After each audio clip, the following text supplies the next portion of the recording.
Assalamualaikum warahmatullahi wabarakatuh. Alhamdulillah allazi hadana lihaza wa ma kunna linahtadiya laula an hadanallah.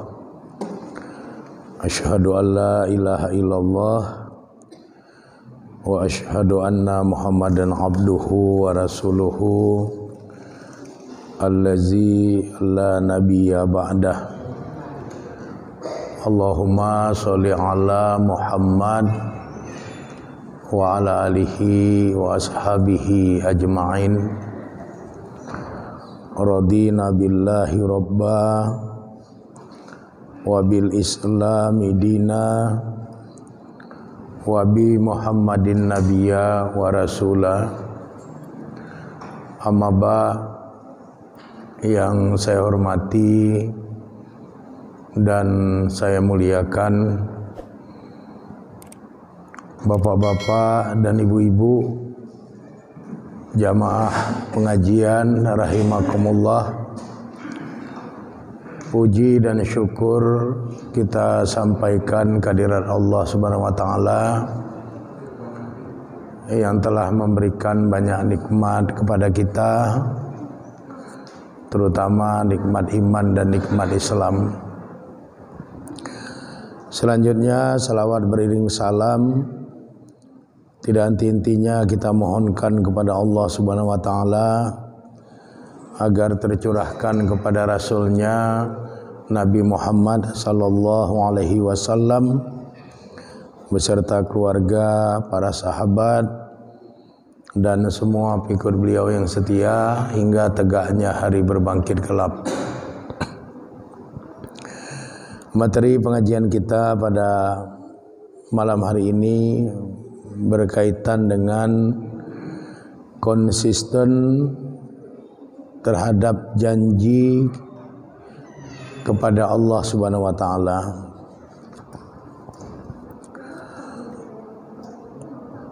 Sebagai orang yang beriman, kita semua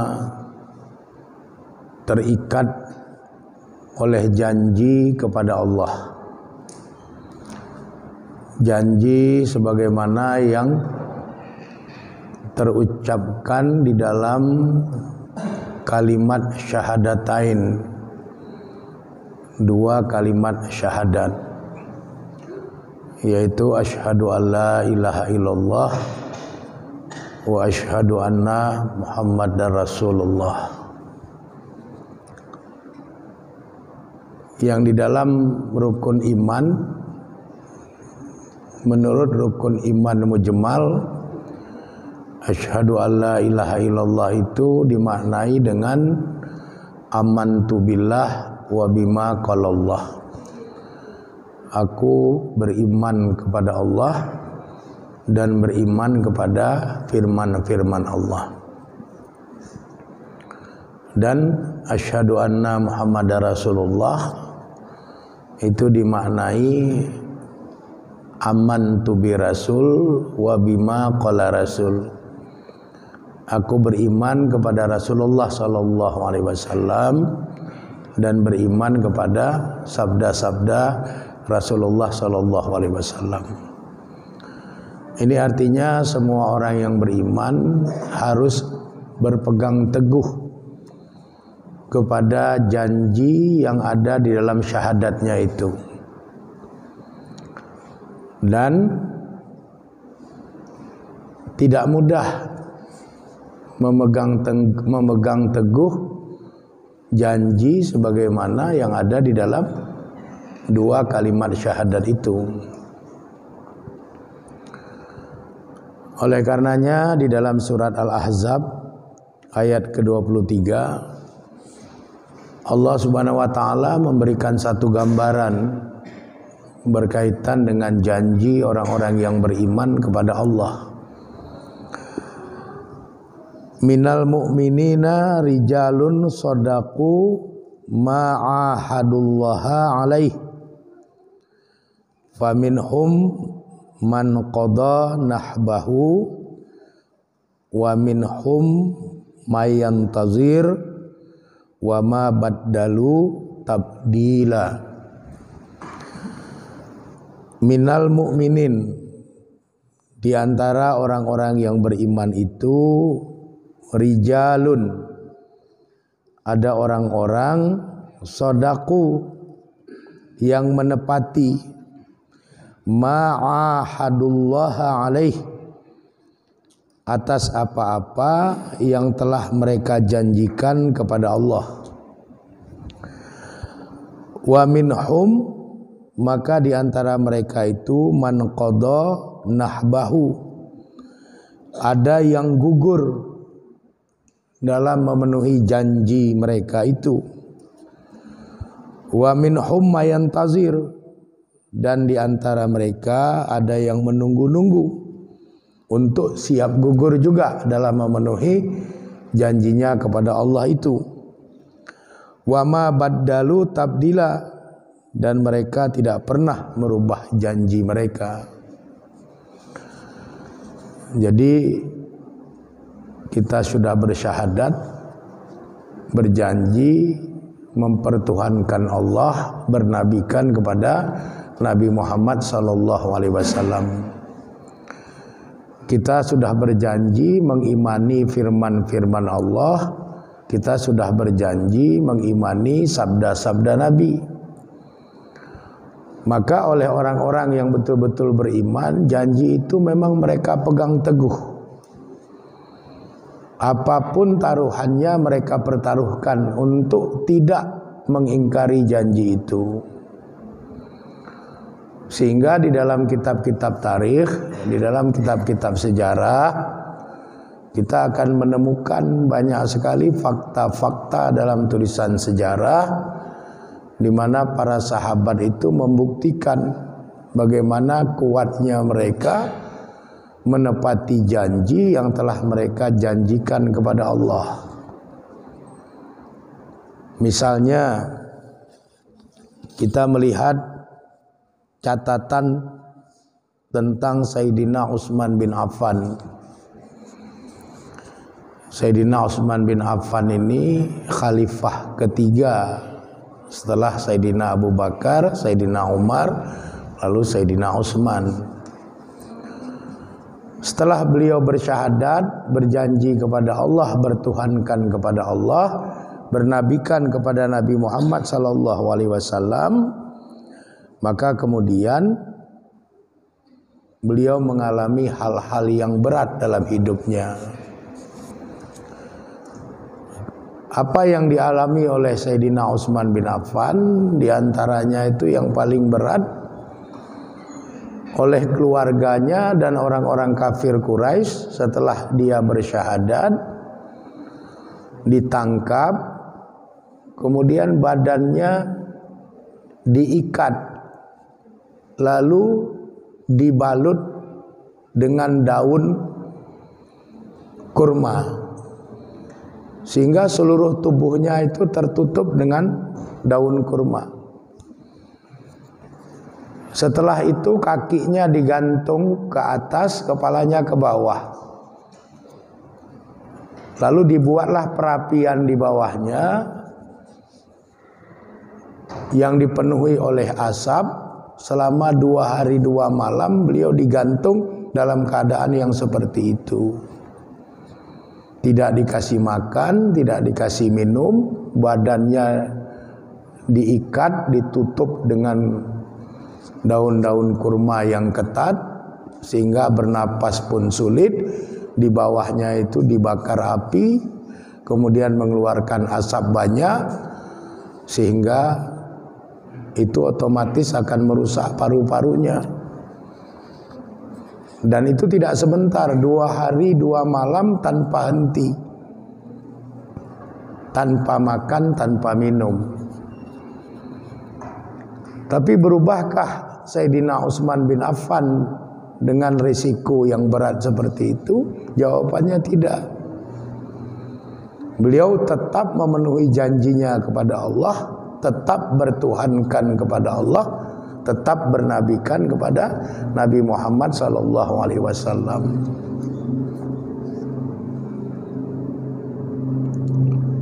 Itu contoh.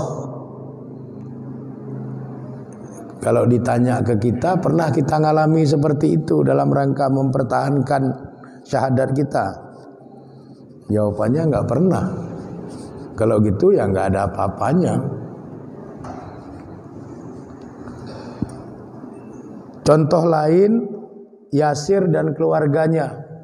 Yasir ini sahabat Nabi. Beliau disiksa dengan penyiksaan yang sangat luar biasa. Dipotong tangan kanannya, dipotong tangan kirinya, dibelah ususnya, perutnya, dikeluarkan ususnya, sampai meninggal dalam penyiksaan. Itu Yasir. Berubahkah Yasir? Jawabannya tidak.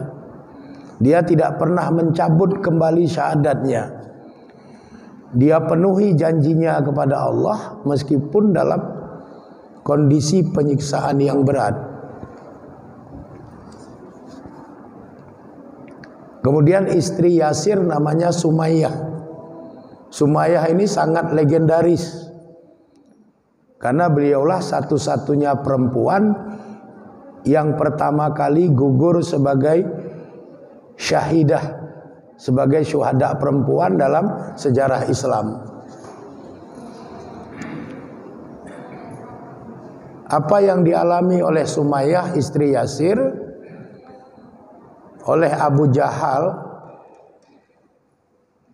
dubur daripada Sumayyah itu ditusuk dengan tombak, tembus sampai ke bagian tengah, bagian atas kepalanya.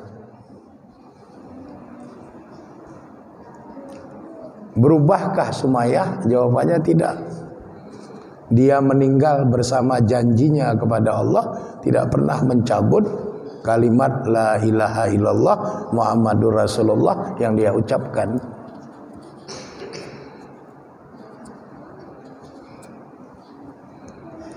Begitu juga putra mereka yang bernama Ammar.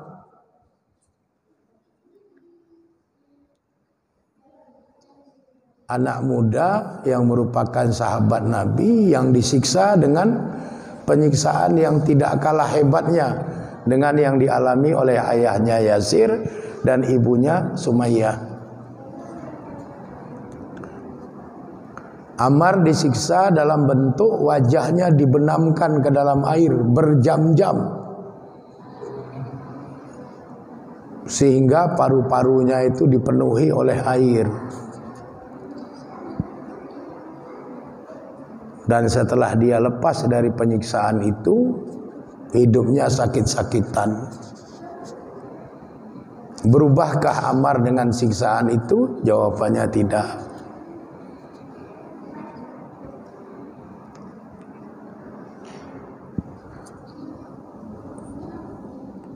Kemudian Khabbab bin Arad. Ini juga sahabat Nabi, Khabbab bin Arad. Khabbab bin Arad ini setelah diketahui oleh keluarganya dia syahadat, masuk Islam, dia ditangkap, tangannya diikat, kakinya diikat, badannya diikat pada sebuah kayu, kemudian dia dipanggang seperti memanggang kambing guling.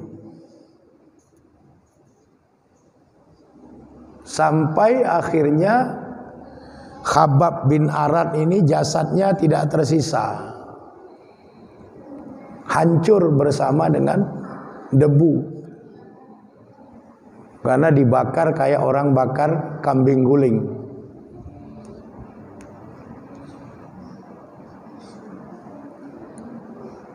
Jadi tulangnya pun hancur. Berubahkah Khabbab? Jawabannya tidak. Inilah yang oleh Allah dalam surat Al-Ahzab ayat 23 tadi dikatakan, faminhum man qada nahbahu. Maka di antara mereka itu ada yang gugur dalam memenuhi janjinya kepada Allah. dia sumbangkan nyawanya, dia sumbangkan jiwa raganya untuk tetap konsisten pada janjinya mempertuhankan Allah dan bernabikan kepada Nabi Muhammad sallallahu alaihi wasallam.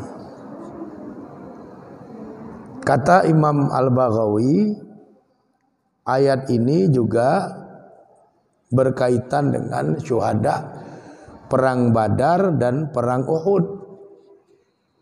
Banyak sahabat yang gugur dalam perang Badar, dalam perang Uhud. Mereka ini masuk dalam kategori faminhum man qada nahbahu. Maka di antara mereka ada yang gugur memenuhi janjinya itu.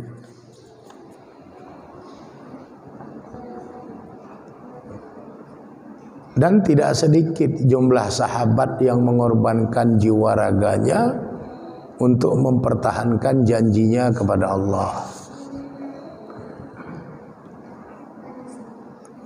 Begitu juga kita sudah sering dengar tentang kisah Bilal bin Rabah. Bilal bin Rabah yang seorang budak memeluk Islam, kemudian juga mendapatkan penyiksaan yang luar biasa.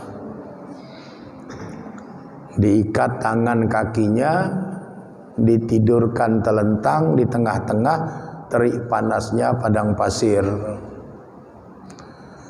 Kemudian di antara dada dan perutnya diletakkan batu besar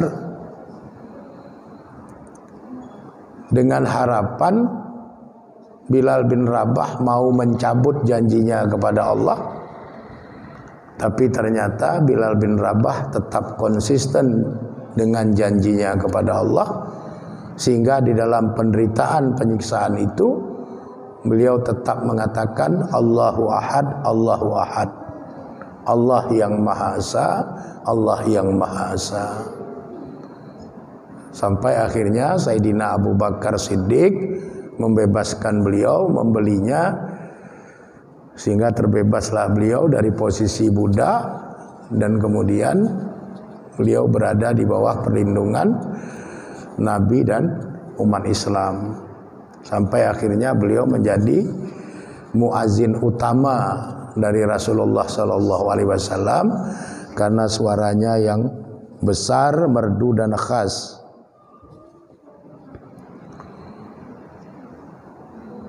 Kemudian Bilal bin Rabah ini sangat membekas kesetiaannya kepada Allah, kesetiaannya kepada Rasulullah sallallahu alaihi wasallam.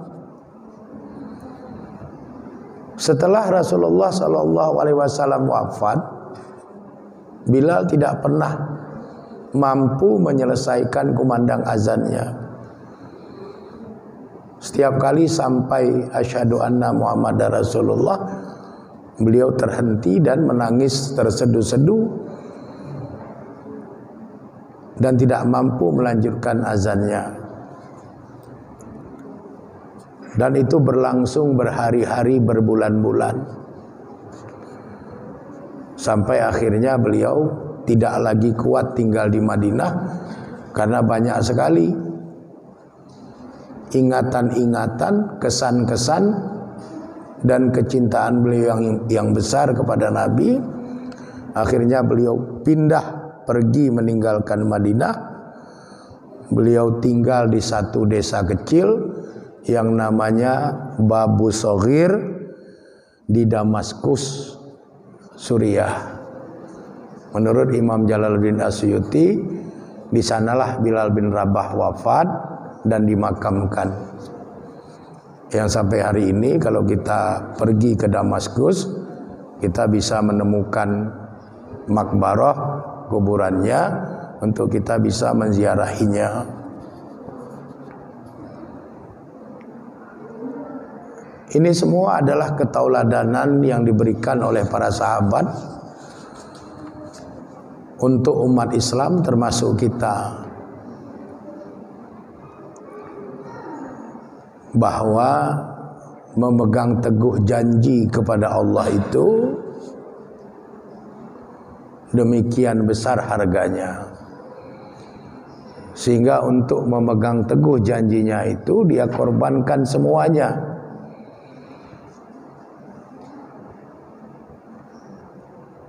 Jadi kalau hari ini kita cuman korban 1 ekor kambing, 1 sapi kongsi 7 dalam rangka memenuhi perintah Allah, itu enggak ada apa-apanya. Maka Nabi mengatakan kullu ashabi udul, semua sahabatku itu orang-orang yang adil. Kalau seandainya kalian bersedekah emas sebesar Bukit Badar atau Gunung Uhud, itu tidak ada seujung kuku dari kebaikan sahabat-sahabatku. Jadi kalau dibandingkan dengan sahabat, kita ini belum pernah berbuat apa-apa. Seujung kukunya aja pun gak ada.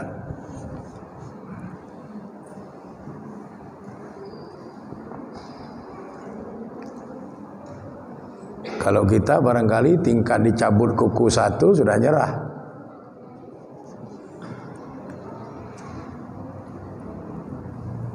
Tapi Khabbab dibakar seperti kambing guling sampai tidak lagi menyisakan jasad sedikit pun, ya biasa saja.